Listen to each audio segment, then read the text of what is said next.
When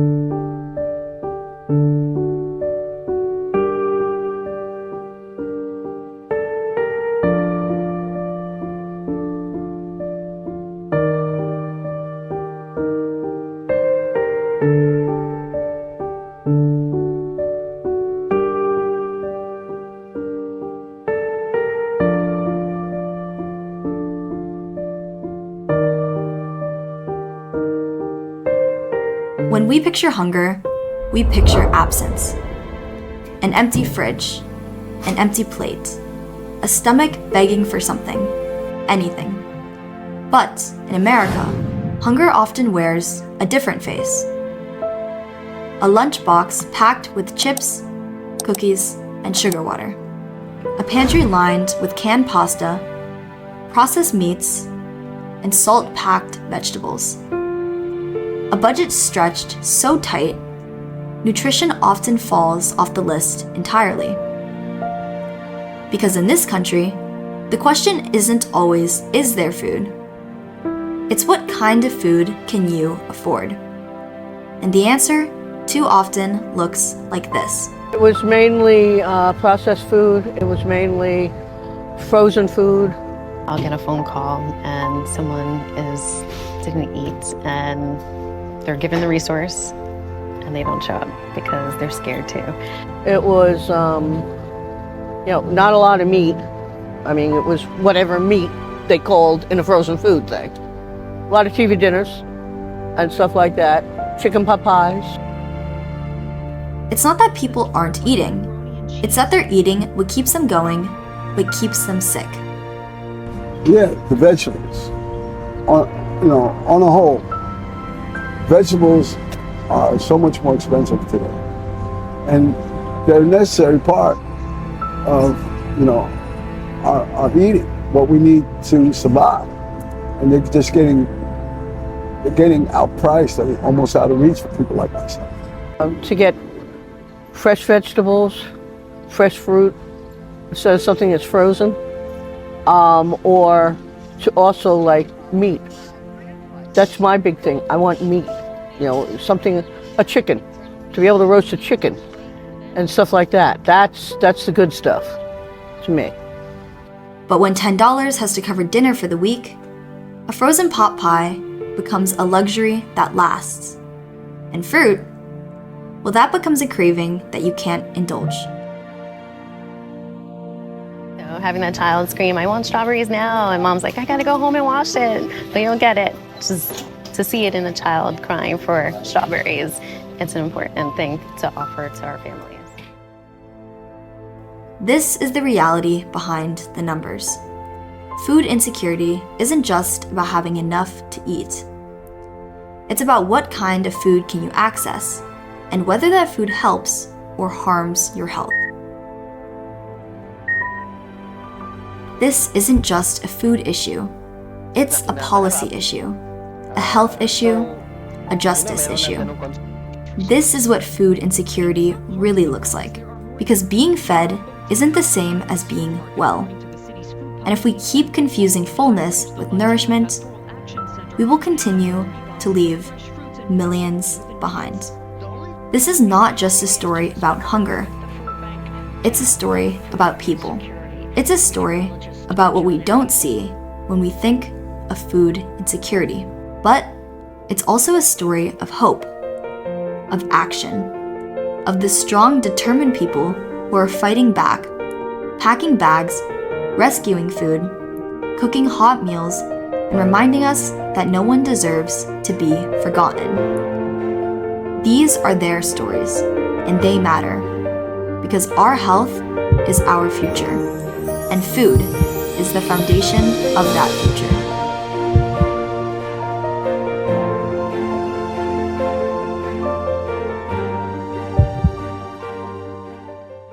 These are the stories we don't hear. Not because they aren't speaking, but because we haven't been listening. We think hunger looks like neglect, but sometimes it looks like someone who used to judge until they were the ones in need. One day, I was walking around and everything was fine. The next day, I had a stroke and I was in a wheelchair. We think we'll never be that person until we are. Be careful how you judge others, because it could very well be you that you're talking about. One moment, you're driving to work.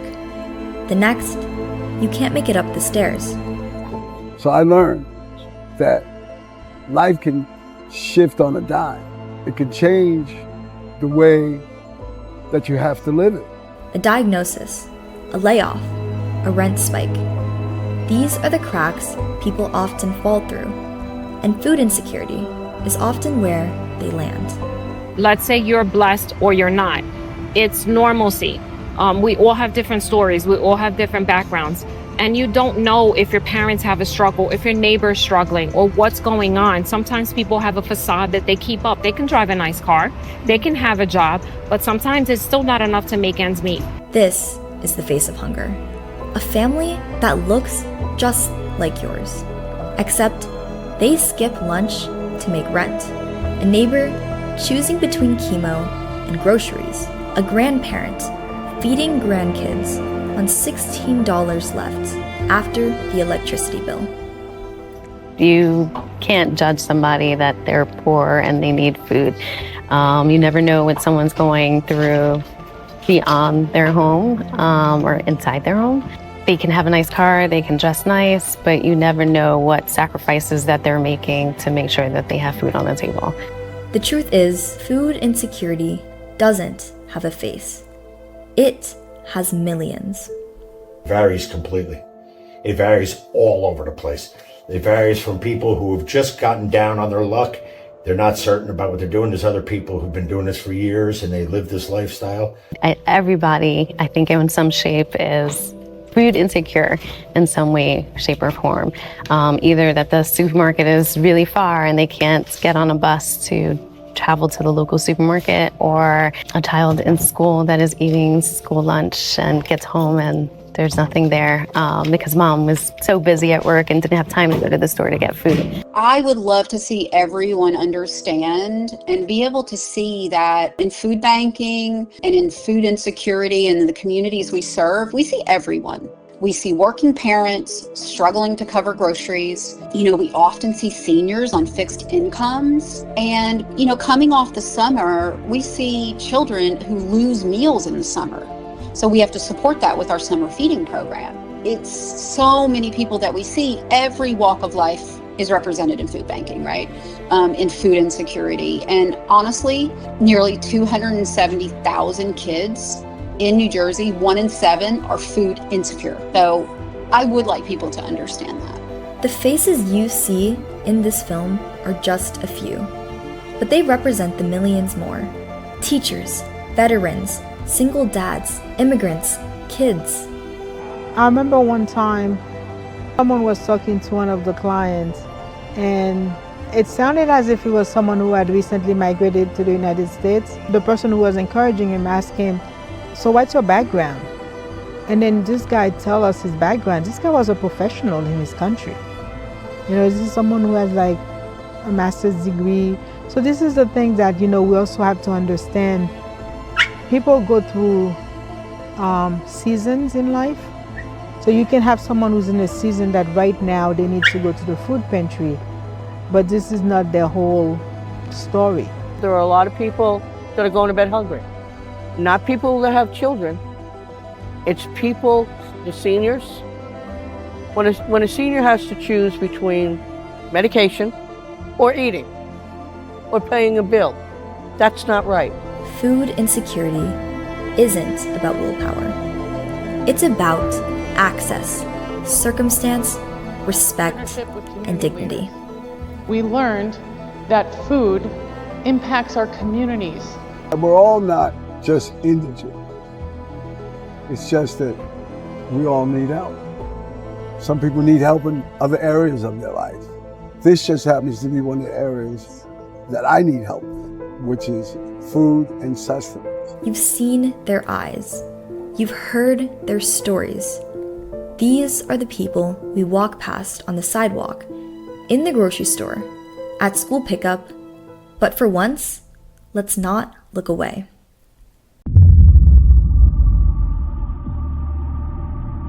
There is a crisis growing in the bodies of millions of Americans, and we've mistaken it for normal. It's not sudden, it's not even visible, and it's not contagious. But it's everywhere, and it's killing us slowly. I mean, I saw it coming because I worked in the food industry, and the food industry was getting a lot of pressure to clean up their labels, right? So that's what I saw. Let's stop pretending we don't know. Kids are getting sick, not just with colds, but with hypertension, with liver disease, with diabetes. We know in the profession that children are definitely getting diseases earlier in their lives. So there was always type 1 diabetes, which is something that would happen genetic. But now we're seeing type 2 in much younger children because of the weight issue. Or we see insulin resistance, or we're starting to see heart disease. We're even seeing hypertension based on the sodium that the children are intaking. Sugar is a huge issue because sugar is in everything. This isn't a fluke. It's not rare. It's the result of how we feed people and what we fail to teach them. I see what they're selling us and what people are eating, and at my age, it's scary. You know, I try to really eat good because it's a funny thing about life. The longer you live, the longer you want to live. Because what they're selling is cheap, it's easy, and it's deadly. The sad state of affairs in this country is you could drive up to a fast food restaurant and for $5 you get a meal that seems great and it's horrible. It costs more to eat right, and that's the whole state of affairs. Sugar is everywhere. Salt is everywhere. Fast food is more accessible than clean water in some places. All these dyes, like why is my yogurt hot pink? You know, are strawberries in there? And if they're not, like, should I really be eating this? We've turned food into poison, and we feed it to kids without question.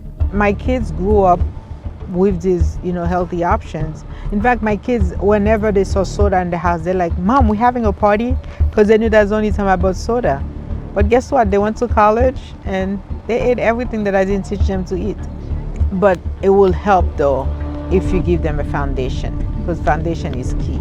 It's not just a lack of willpower, it's a system of overexposure, over-marketing, over-processing, and under-education. This is a high consumer buy, the next best product, the next best tasting thing, the coolest thing. That's the way we live, right? This is not a preventative country. So if you're on the preventative side, you're working really hard. You're almost like an outlier. We don't fund prevention, we fund pills and hospital stays and ER visits. Pantries are filling a role that schools and supermarkets abandoned. That is a big thing with the food ordering. We're always looking for a nutritious food. We pass the sodas and the sweets and the junk food and gum and candy. The meat, the turkey, the chicken, and the vegetables. Those are the things that I get a lot of from the pantry. And I'm not one to speak often about a supermarket anymore, because I haven't been into a supermarket in a long time because of the pantry. But outside those doors, fast food rules, because fast is survival. First, a quick option for food. I'd get home from work, 5:30. By the time you cook something, you'd be eating later. And eating later isn't good for you either. So you end up making the quick meals. But this isn't just about poverty. It's about culture. It's about what we've made normal. It's about the foods that we promote when we celebrate comfort, reward, and relax. What are we doing to promote fun? Because then that child is making that association. Oh, I'm having a great time. I'm gonna get munchkins. You know, why can't I get a watermelon? And when schools serve hyper-processed lunches, we say it's good enough. When you have a volume, they are serving hundreds of kids. So I just knew that they were not going to take the time and effort to make sure that the food that they are serving So all these kids in a limited amount of time was going to be healthy. So I just knew that. Even the stuff that they label as healthy is pre-packaged with a lot of preservative. What if our entire definition of normal food is part of the problem itself? Eat from nature. I think they should eat 90% of their food from the garden. I think they should stay out of the center aisles of the supermarket. Because when crisis hits, there is no quick fix. There is no special pill for immunity. You have to eat fresh fruits and vegetables, natural foods. You have to build your immune system. And that is really important. When a time of crisis hits, you're actually relying on your immune system. There's no quick fix for an immune system. And when kids don't learn that, when families don't have access, the cycle deepens. This is how family dinners disappear into paper bags and car seats. Is that the family meal is more than the food. So the family meal is socialization. You see it's a reduction in anxiety. It's a time to express, I had a good day, I had a bad day, I'm worried about this, I'm nervous about that. But now, those moments are traded for drive-through bags and solo screens. This isn't just a crisis, it's a collapse. So let's call it what it is, an epidemic, and ask the question that no one wants to answer.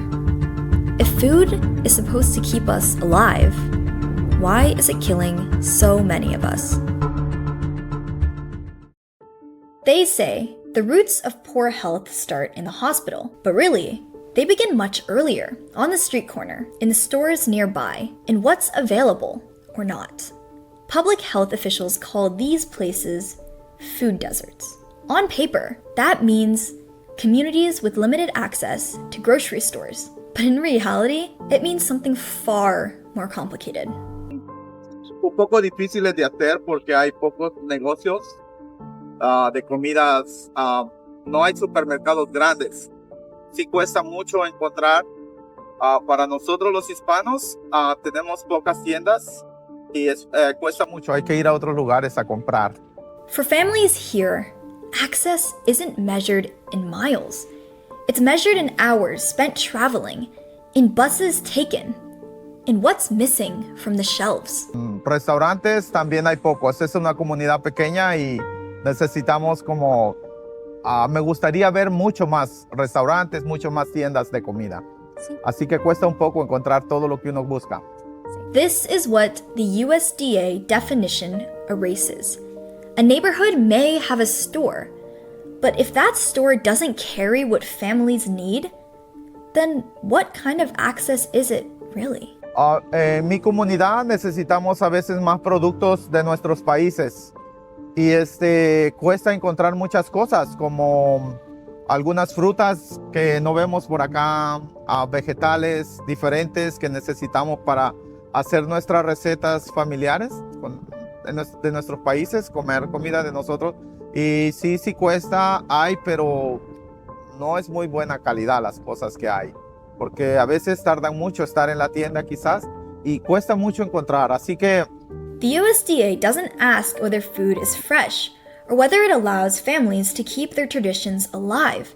It only asks whether a store exists. For a person in a car is 15, 20 minutes away. A person on the bus might take an hour to 2 hours to get food. So yes, our neighborhood is it is a food desert. There are local villages that we do support. There's not a market or a store in the corner for them. So they would have to come out of their villages to access food. Choice narrows to what's cheap, shelf-stable, and consistent. When families can choose foods that match their culture or health needs, it affirms dignity. It's not about just the calories, it's about nutrition, health, and being respected. Yo en casa me gusta hacer muchos tacos porque es fácil para mí hacerlos porque sé bastante de comida mexicana y sí se encuentra. Las tortillas, carne, chile, todo lo picante, sí se encuentra. Entonces, yo hago normalmente muchos tacos. Claro, yo entiendo que en este país y en otros países está subido muchos los precios de los alimentos. Así que a veces también se pueden hacer comidas buenas con poco dinero para comprar. Los clientes mencionan lo difícil que es encontrar frutas o verduras en otras tiendas por aquí. Sí, nos han dicho mucho que ellos tenían que viajar de aquí a la zona de Spring Valley porque allá había la mayoría de productos frescos, lo que es en sí las verduras y productos conocidos para ellos. Entonces, nos han dicho muchas de las veces que están muy agradecidos que nosotros hayamos abierto con gran extendidad esta tienda. Entonces, ellos se evitan ya el viaje para allá y nos compran. Ellos ya no tienen que hacerse ese viaje hasta allá. En sí la tienda nos ofrece mucha variedad de productos, más a la zona pegada de aquí a las personas que residen aquí, que son la mayoría hispanos. Tenemos muchos productos para más o menos Centroamérica, lo que es México, Guatemala, Honduras, Ecuador, Colombia. Ofrecemos una variedad de productos, todos muy frescos. Charlie's store is a rare exception, but one store cannot undo decades of disinvestment. The USDA's formula doesn't ask whether food is nourishing. It doesn't ask whether families can afford it. Presence does not equal access, and access does not mean nutrition. Families are making trade-offs between health and affordability every single day. My dream is that could we get to the point where we're actually getting into looking at the nutritional value of food. In Fairview, one of the largest food pantries, which is also a community that is a food desert, and they changed to a choice pantry. They have a lot more fruits and vegetables. They've cleaned up their labels. The USDA's formula doesn't ask whether food is nourishing. It doesn't ask whether families can afford it. It doesn't ask whether the shelves hold dignity or just survival. Because this isn't just about deserts. Deserts are natural. This is about design. A system that measures presence, not possibility. That says good enough. But it's not, and it never was. When we talk about hunger, we imagine scarcity. But sometimes the food is there. It's the system that's missing. There's actually a space between poverty and stability, a space where you don't make enough to eat, but make just enough to be disqualified from help. It's a gray zone, and Rosemary knows this space well. I was a machine operator. It was a plastic bag factory. She's a retired factory worker, a caretaker, a cyclist by necessity. I had a backpack. My trusty backpack was my life at that time. And I would go to the store on the way home from work, on the bike. My friends would say, how can you do that? How? Because you don't have a choice. So I learned the bicycle, my main source of transportation. Every ride was a risk. Every route was a workaround. Her commute was never about convenience. It was about making ends meet. I knew my limits, but it was more that it was what I could afford. So you would go in and you'd say, okay, well, we can't get this, but I can get this. Because I find that when you are struggling, you don't have a choice. That's what you have to do. Inflation and rising costs of living, that means more working families now seek help, not just those traditionally thought of as in need. This is what food insecurity looks like when no one is watching. No headlines, just quiet choices, weighed on two wheels. But food isn't the only thing people in the gray zone lose. They lose the right to be seen. You became a statistic, not a human being. We have to eat. It doesn't matter that we fall out of that, what they considered poverty, you still have an empty stomach. And that isn't right. And it shouldn't be that somebody falls through a system because of that. In 1989, Rosemary applied for help. Her mother had just passed away. She was alone. She asked for food stamps and was denied. When my mother passed away, I went and applied for everything because it was just me. I wanted food stamps and stuff. I wasn't asking for a lot. I just needed something to help me. and they told me, oh, I made too much money. I felt like saying, live off my salary. She wasn't alone in falling through the cracks. My roommate had asthma. When we decided to go apply for stuff for her, she was turned down. And I'm like, what? And so then I'm like, she needs medical. Well, no. She made $50 over because she had a pension from the place that she had previously worked. And it was very frustrating. The system sees numbers, but numbers don't carry groceries up 3 flights of stairs. Numbers don't cook meals with half an onion and a bag of beans. People do. To me, everybody should be treated as a human, as one person. Like if I went in there, it should be Rosemary, not, well, how much does Rosemary make? But in the gray zone, you are only what you earn, not what you endure. It's very frustrating because then you get to the point where you're like, well, I don't qualify, so why should I even bother to try? And that's sad too, because people are missing out on things that they could qualify for now. Every week, Rosemary does the math. Food or medicine, bus fare or cat food. Every number comes with a cost. About $10. $10, yeah. It was weekly, so you just had to make it through to Friday for the payday. But it was like living paycheck to paycheck. And yet, despite everything, Rosemary doesn't hide. If I'm hungry and there's a resource that I can go to get something, I'm gonna go. I don't care who sees me. I don't care, it's pride be damned. There are thousands like her, too poor to afford food, yet told they earn too much to qualify for help, and too determined to give up. If we truly care about hunger, we need to care about the people who never make it into the data, because no one should have to starve just to qualify. Sometimes, change doesn't start with a law or a $1 billion grant. It can start with a locker, a hallway, a folded tote bag, and it can start from anywhere, from anyone. The Pantry Bag Project is a student-led project. It is run by myself and another student. We collect reusable grocery bags. We count, collect, organize, and then provide them as a resource to the community food pantry. What seems simple, a bag, is actually transformative. And for Maya, it all began unexpectedly through her mother's work at the pantry. The story behind the Bag Project is more of one by chance. I was introduced to the Bag Project when my mother became a part of the Community Food Pantry's team as intake coordinator. And Solomon had been searching for a partner to run the project and expand it. And I eventually stepped up and said I could do it. She didn't expect much at first, but she soon realized a bag isn't just fabric, it's dignity.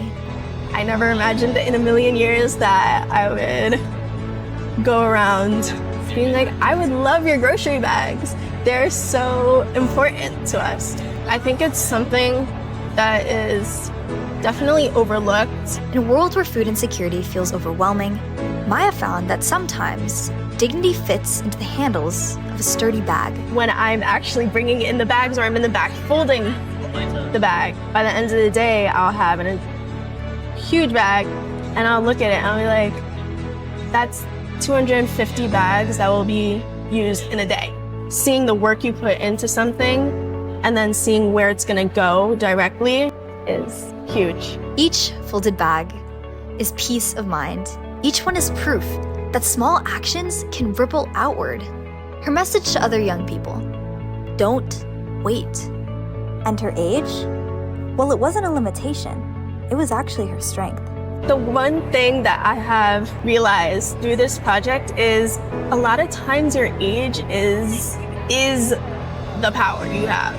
Being able to confidently go out and say, yeah, I am 15, 16, 17 years old, and this is something that I'm committing myself to ambitiously, it's impressive. That is what gets you the support that you need from your community, and let yourself shine, right? Just do it. I feel like that's a Nike slogan, but whether it's gonna explode into a statewide thing or just a small community of 20 people that you're impacting. Put the good out there. There's no harm that comes from it. For families carrying 40 pounds of food home, these bags aren't optional. They're dignity in action. And it's not just about clients, it's also about community. Students, middle school through high school, coming together. Like, I've never seen anything like it, really. I mean, how hard is it to get a teenager to fold their laundry, and they'll come in and they'll fold bags for me. And they'll do it, like, just with the greatest smile on their face. And if she can go back to that nervous kid at the very beginning, what would she say? I don't know if I want to change anything. Maybe a few words of reassurance, like, hey, you might have all these grand ideas, big and small, like it might turn out horrible or it might turn out amazing and it's like the best thing in the world. And it is the best thing in the world, but I would ask her to see where it takes her, let it be, just do the work, see what comes of it, and enjoy the process. And that's Maya's story. Proof that even a simple bag in the hands of a determined teenager can carry more than food. It can carry dignity, it can carry community, and it can carry hope.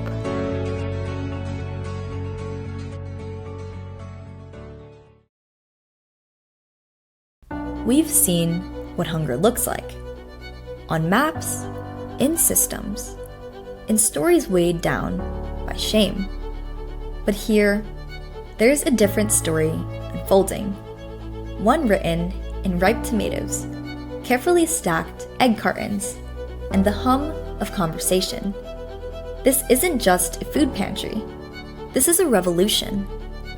A place where dignity is stocked on every shelf. Not just a handout.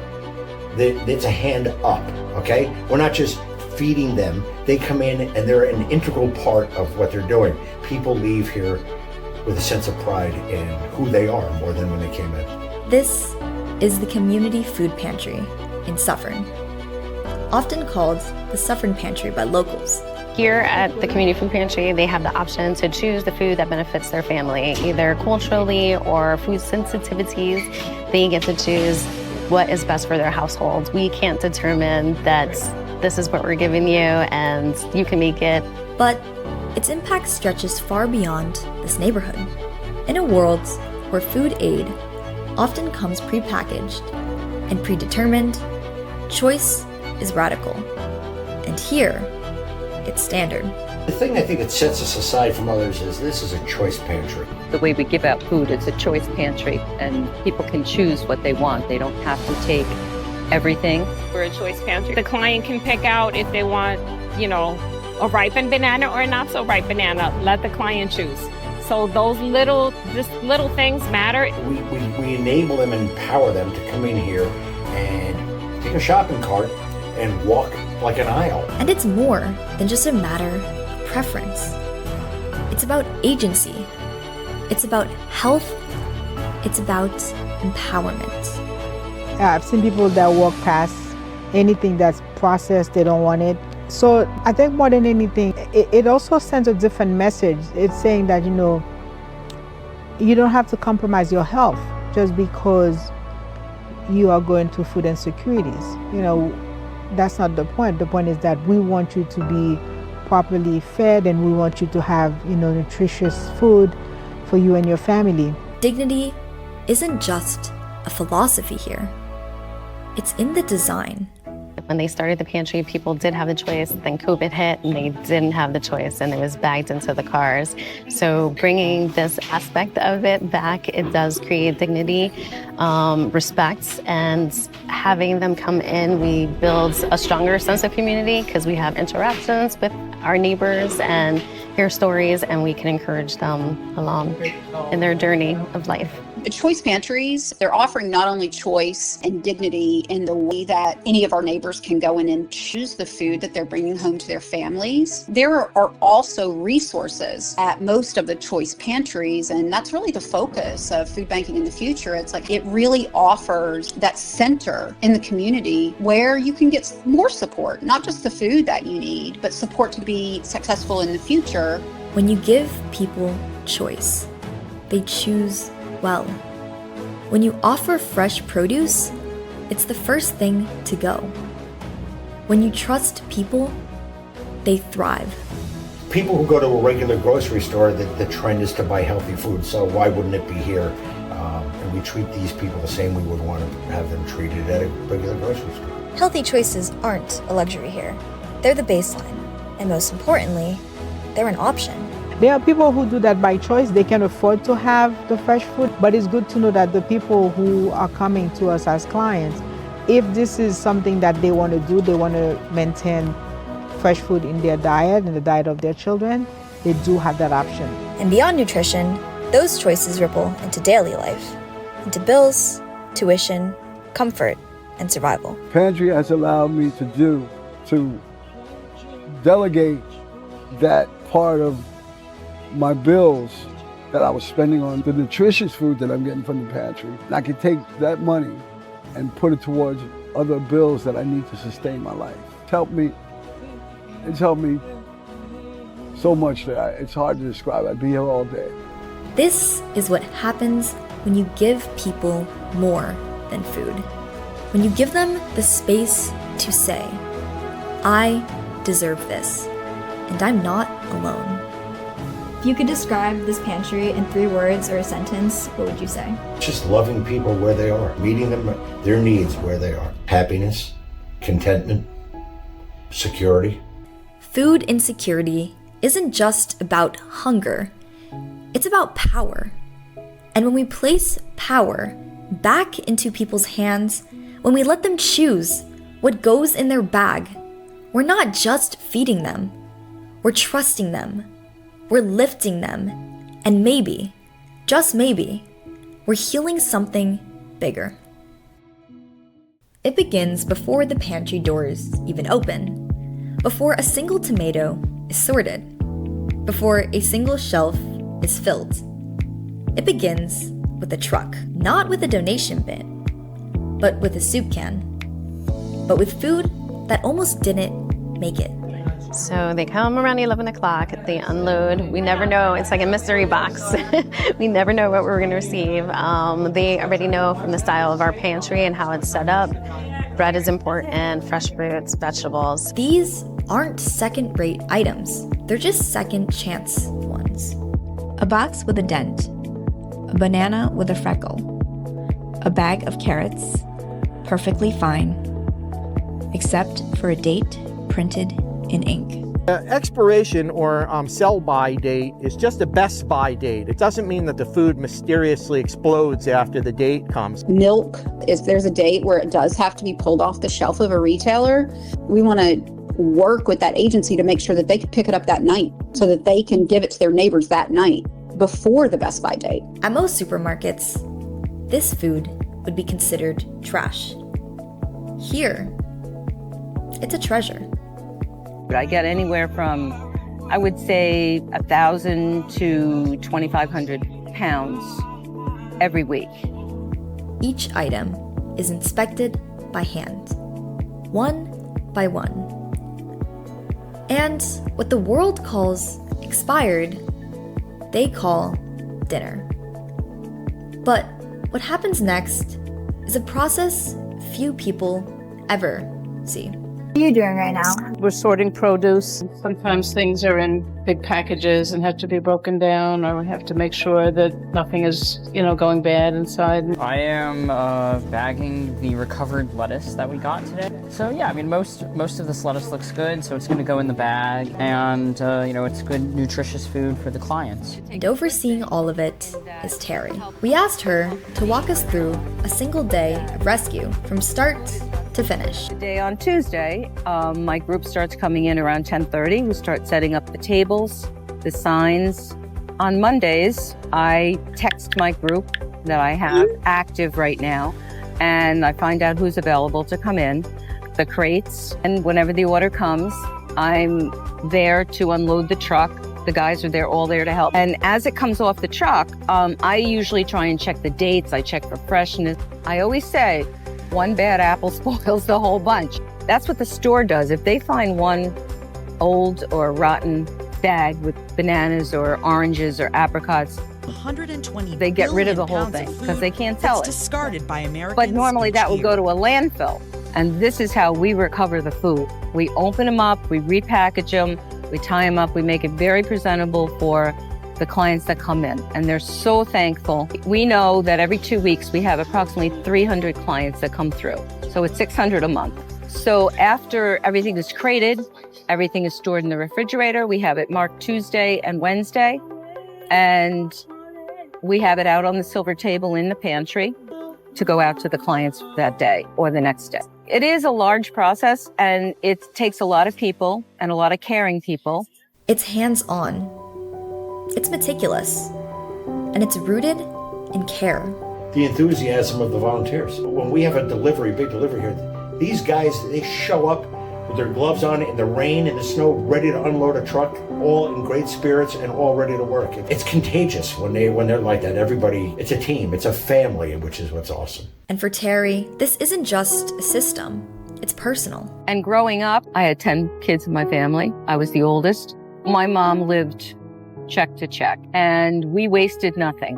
We weren't allowed to. It helped me realize that food is not something, we take it for granted here in this country. It's a lifeline for them. There's no scanner, no automation, just judgment, knowledge, and care. Food rescue is really cool because as the grocery stores local to here, they have products that may be a little unsightly, a little damaged box, or a package of 6 that's broken open so they're individuals, or nearing expiration but not expired, where some people may turn their nose up to it. And we get that donated here and we package it and put it together so that people have products that they wouldn't normally buy. Yeah, I mean, some very, very good stuff that is very pleasing to people. And it's great because I guess in the past these grocery stores would be throwing that stuff away. And now they're not. Now this stuff is being used and eaten. It's great. Across town, Larry's team at Touch is doing the same at scale. On average, we are rescuing over 100,000 pounds of food every month. And how many pounds of food do you guys think you guys rescue? Oh, a lot. I mean, in a day, it could be 4,000 in a day.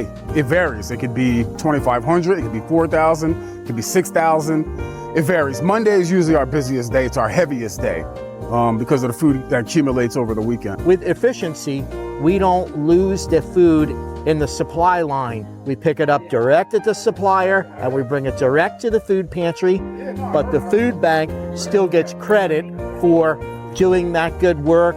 So we can't do it without being a partner of the food bank. I can really speak to the diligence of all of the hundreds of enabled agencies that are out there picking up this food for their communities every day of the week. They do a tremendous job in getting food out to their neighbors. Fresh produce from farms, surplus from Acme, items rejected, not because they're unsafe, but because they aren't perfect. If you ever gone by an apple orchard and you pick your apples and the trees are filled, but there's 100,000 apples on the ground, you're like, what happened to these apples? That would be gleaning, like collecting these items before the earth takes them back, right? We have 8 members of our team that visit warehouses, visit retailers, visit farms every day of the week. We are on the road and we call ourselves road warriors because we really are going directly to where we think and know that food might be available. And what the system leaves behind is staggering. I know last year we were just under 100,000. That is a lot of food. I just think of the overwhelming amount of pounds of food that is and where it would go. And all the people that are hungry that could have used it. It's very overwhelming sometimes. Food rescue isn't about salvage. It's about justice. Do you remember the first time you realized how much food was being thrown away? What was that like? I would say my first week starting. Larry actually told me this program just only exists here. In a lot of states and stuff like that, they don't even do stuff like this. So who can imagine how much food is getting thrown out all over the country and the world? I'm compassionate about the fact that you don't throw away food. I really cringe when I have to throw away things that look perfectly fine. This is rescue. This is a second chance. One delivery, one decision, one team. That's all it takes to turn waste into nourishment and stigma into community. Because food insecurity and waste aren't separate problems. They're the same wound. And here at the pantry, every bruise, every dent, every extra apple is a part of the cure. What if the solution wasn't just in the food that we give, but in the way that we grow it, in the soil beneath our feet, in the people who protect it, in the choices we make before the meal ever hits the plate? On land stewarded without chemicals since the 1960s, a new generation of farmers is digging deep, where regenerative farming practices guide every seed planted and every choice made. I'm Christine. I'm one of 3 women that co-own and operate Wild Trillium Farm. We share land with the Goggers at Natural Farm Stand in Richmond, Illinois, and this is our 5th season. Every week, Wild Trillium Farm packs up the best of what the season has to offer. Through their CSA, they share fresh, local foods straight from the fields to the community. In general, like the front end of the week is when we do a lot of our harvest for our CSA, which is community supported agriculture. So we deliver like a subscription of what the season is offering every week to our customers. We're really excited about offering a CSA because it gives folks the opportunity to learn like what's in season instead of just walking into the grocery store with a recipe list. This farm grows nourishment from the body and balm for the soul. The way that we farm, I think, is really important because it allows people to be more flexible and adaptable, and at the end point, ideally, is resilience. There's so many ways that we can engage with food that I think we've pulled ourselves away from. So I think medicine in that sense is like a self-care approach. Wild Trillium is rooted in regenerative farming on land that's never known chemicals, only care. Well, for us, chemicals should not be part of our food system. They don't need to exist. I think the land tells you when something's out of balance. On this land, soil isn't an afterthought, it's the foundation. For over 25 years, Farmer Gary has nurtured every inch without a single drop of synthetic chemical. Well, my grandfather bought the place in 1923. This farm has never had herbicide, pesticide, or fertilizer used on it. It's very quite fertile. Grandpa was basically organic biodynamic. You can improve soil. Soil's amazingly resilient if you've got time. And I've been building it up for 25 years now, and I've raised the soil organic matter. It used to be around 2.25% to 2.5%, and the whole farm now is at least 4.5%.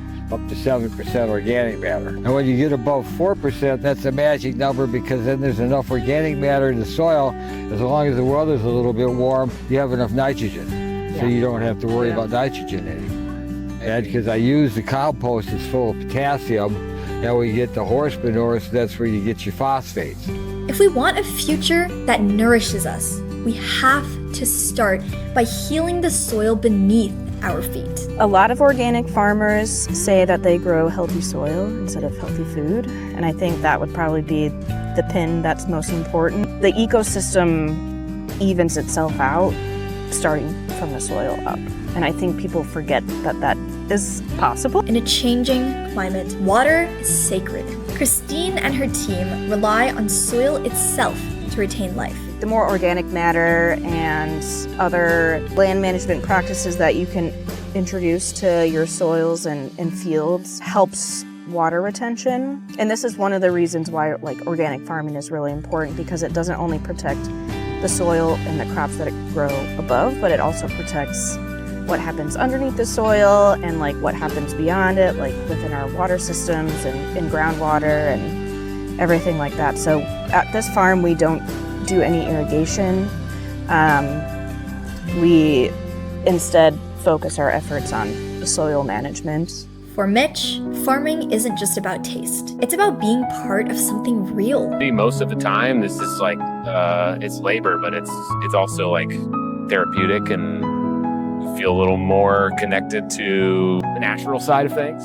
I care a lot about the environment too, and you start to find out that all of that is just one big circle. It's better practice for the land is better tasting food.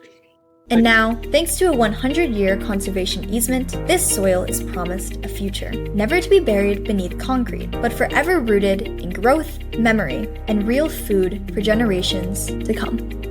We're not doing this just for this one moment. Like, we're preserving this land for memories and futures we'll never know. And so I think that's really important, is that food production and caring for land is one of those like pretty classic opportunities to just like leave it better than you found it. On this land, we see the future looming, not in numbers, but in nourishment, in choice, in community. Because food insecurity is not just about what's missing from the plate, it's about what's missing from the system. And what Wild Trillium shows us is how to start planting something better. Wild Trillium is more than a farm, it's a legacy in the making, a quiet revolution rooted in care.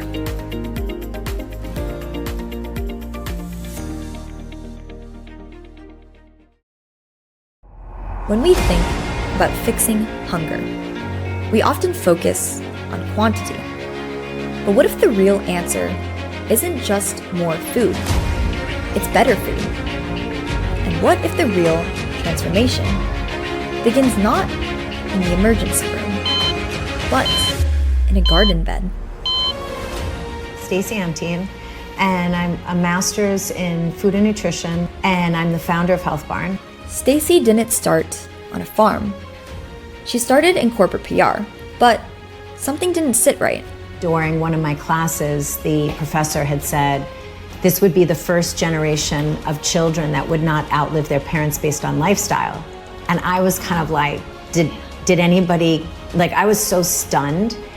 And everybody else in the room was taking notes, and my brain was like on fire, and I was like, wait, these sodas, the big gulp sodas or the supersized everything. So we're not gonna educate kids about the fact that this is actually hindering their lifespan. So she left the boardrooms behind and built something from the ground up. Something alive. Health Barn USA is not just a place. It's a philosophy. We're entering the Health Barn Garden, which, as I told you, what's so unique about it is that kids take care of this. Stacey Amteen is living her dream. After a successful career in public relations, she traded her power suit and big city office for blue jeans and a barn. Health Barn USA is the result, a hands-on program to teach children and families about organic farming and nutrition. Are you guys excited to be back in the garden? What a great idea!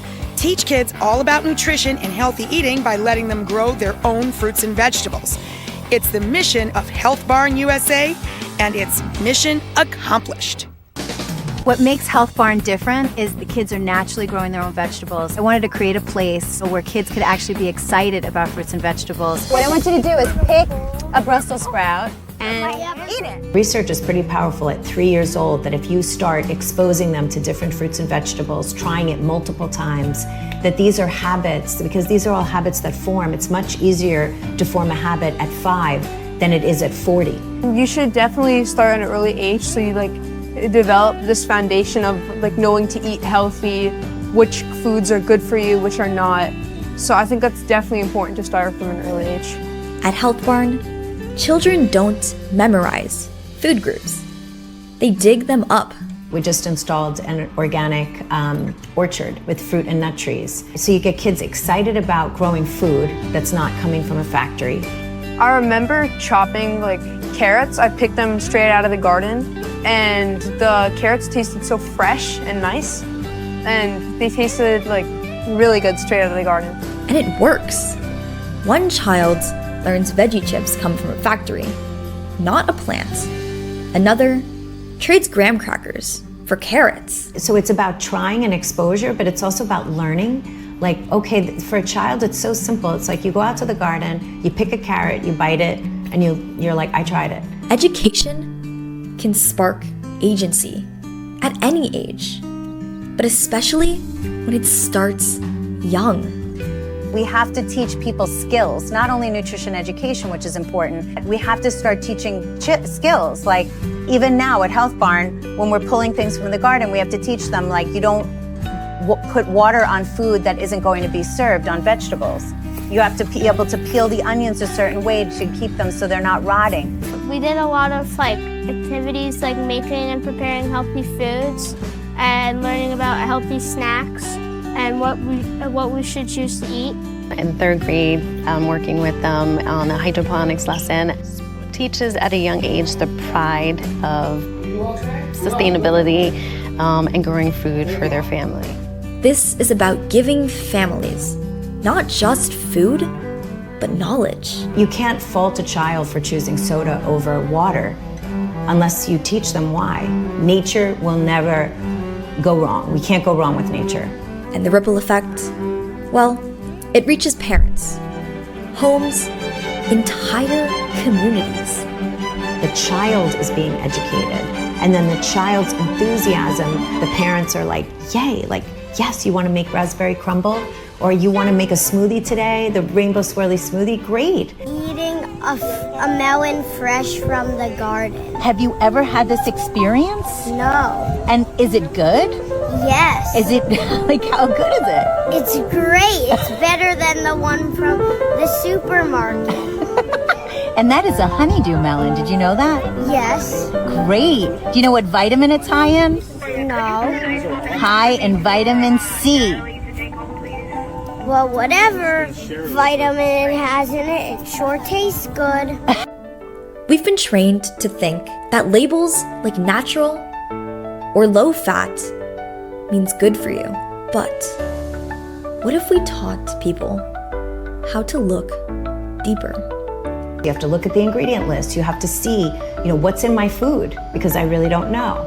Nutrition should always be at the center of any conversation about food because we are what we eat. So if you're not eating well, eventually it's going to catch up with you. The system may not always offer the right options, but with knowledge, people start asking better questions. They start reading labels. They start packing their lunches, and they start to support each other. If we learn, like someone share an article about how you should not eat a particular thing, we all gonna stop eating it. When you teach a child or a parent how to make one better choice, that's not just nutrition, it's transformation. It's important. We're teaching people to do things. The old saying is, if you give someone a fish, they'll eat for today. If you teach a man to fish, he'll eat every day. Education is the only real empowerment. If you don't give them knowledge, you can't empower them. And you can't expect them to make healthy choices with no knowledge. Maybe it starts with a seed. Maybe it starts with a class, a taste test. But it grows into something bigger. So it's really strong bodies and healthy minds. That's our slogan, and that has not changed. And maybe one day, food won't just be a product that we consume or a crisis that we can fix, but food can be a right that we nurture.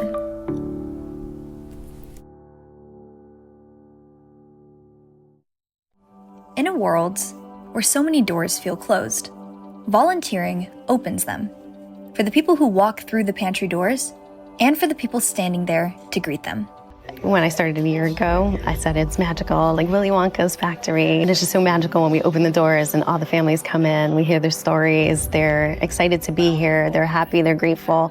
If more communities gather to do this and bring in high schoolers, because you guys are the future and you are the teens, imagine when you're an adult and how many changes could be done and how many doors are gonna open. That's the power of compassion.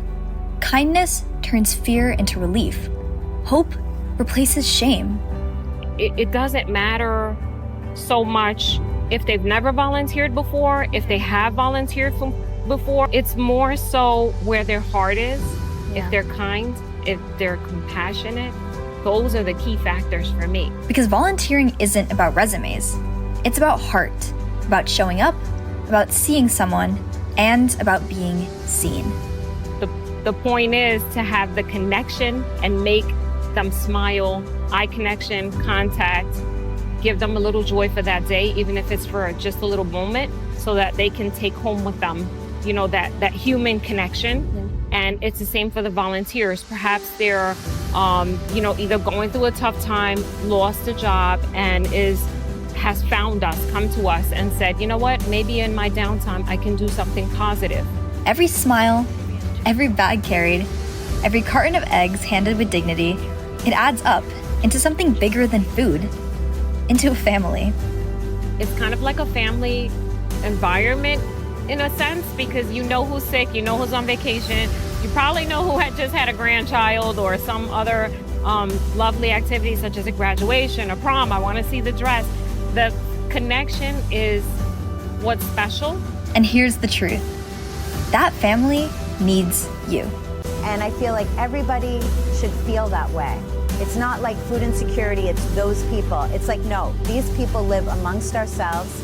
It could be our grandparents that we're not even aware of. You know, we have to be aware that this is in our society, this is in our community. It's in our society as a whole, but it's in our community, and we need to help. And if you're in a position that you can help, help.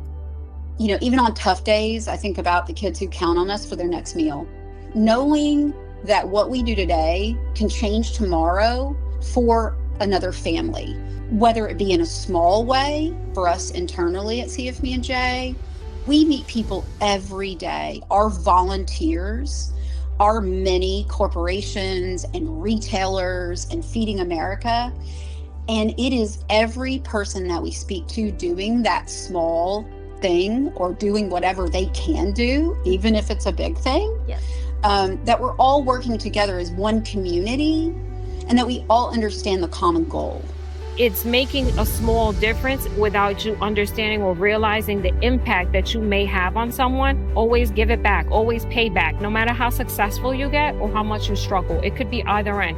Life is sometimes unbalanced and unfair, but it's nice when you can think about, being mature enough to know someday I'll be able to make a difference. I'll be able to help, and you should. I can promise you that you should, because you don't know what walk of life you'll be at what point in your life that you may need help. But if you can give it, great. Hunger in New Jersey doesn't look like what you might expect. It touches working families, kids and seniors in every county in New Jersey. My message, and the message that keeps me going, and I would love for everyone to know, is that together we can ensure that no neighbor goes hungry. This is the call, not for someone else, for you. So, step forward, bring your kindness, your hands, and your heart, because volunteering isn't just helping others, it transforms you too. No judgment, happy, loving, caring, giving, lots of kindness.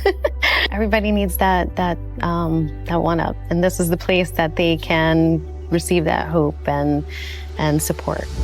That place can start with you today.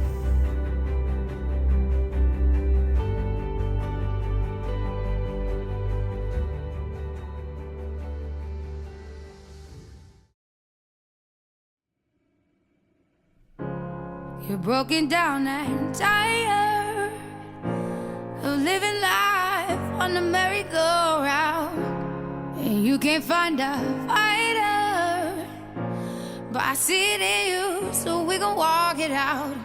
Move mountains, we gon' walk it out and move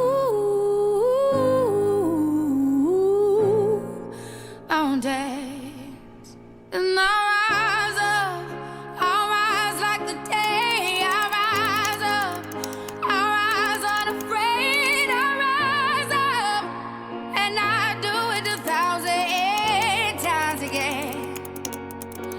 And I'll rise up, I like the waves. I'll rise up, in spite of the ache. I'll rise up, and I do it 1,000 times again.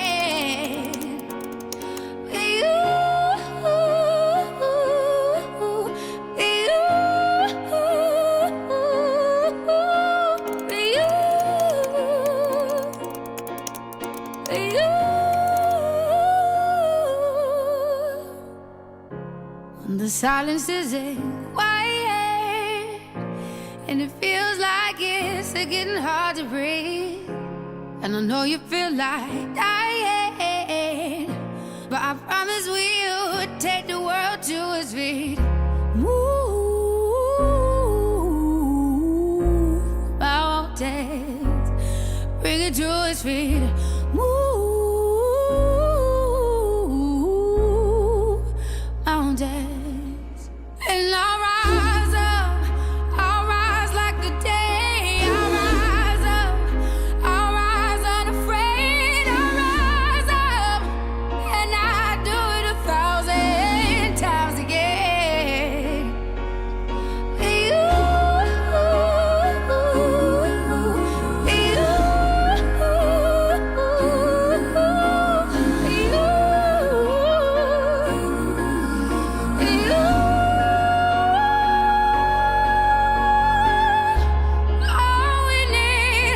All we need is hope, and for that we have each other, and for that we have each other. And we will rise, we will rise, we'll rise. We'll rise. I'll rise up, rise like the day. I'll rise up in spite of the ache.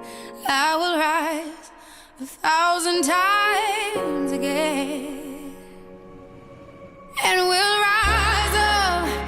I like the waves. We'll rise up in spite of the ache. We'll rise up, and we'll do it 1,000 times again.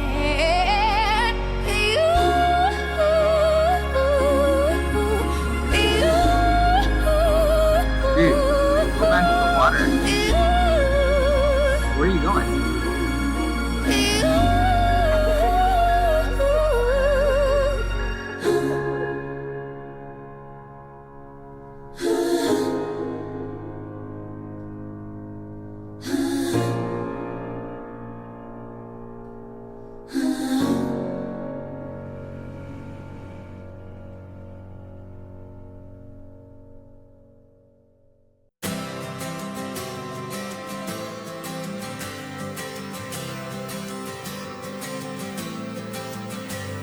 With everything I've ever done, I give it all to everyone for one more day.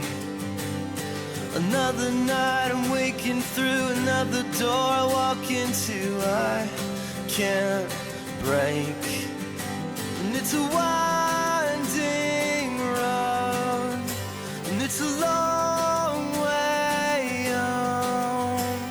So don't wait for someone to tell you it's too late, 'cause these are the best days. There's always something tomorrow, so I say let's make the best of tonight.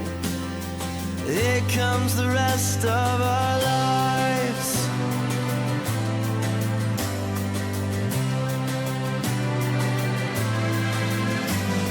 I count the steps, the distance to the time when it was me and you, so far gone. Another face, another friend, another place, another end, but I'll hang on. And it's a winding road, and it's a long way home. So don't wait for someone to tell you it's too late, 'cause these are the best days. There's always something tomorrow, so I say let's make the best of tonight. Yeah, let's make the best of tonight. Here comes the rest of our lives.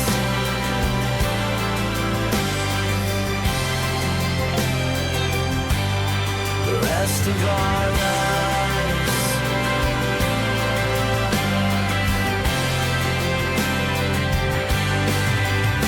And it's a wild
most of our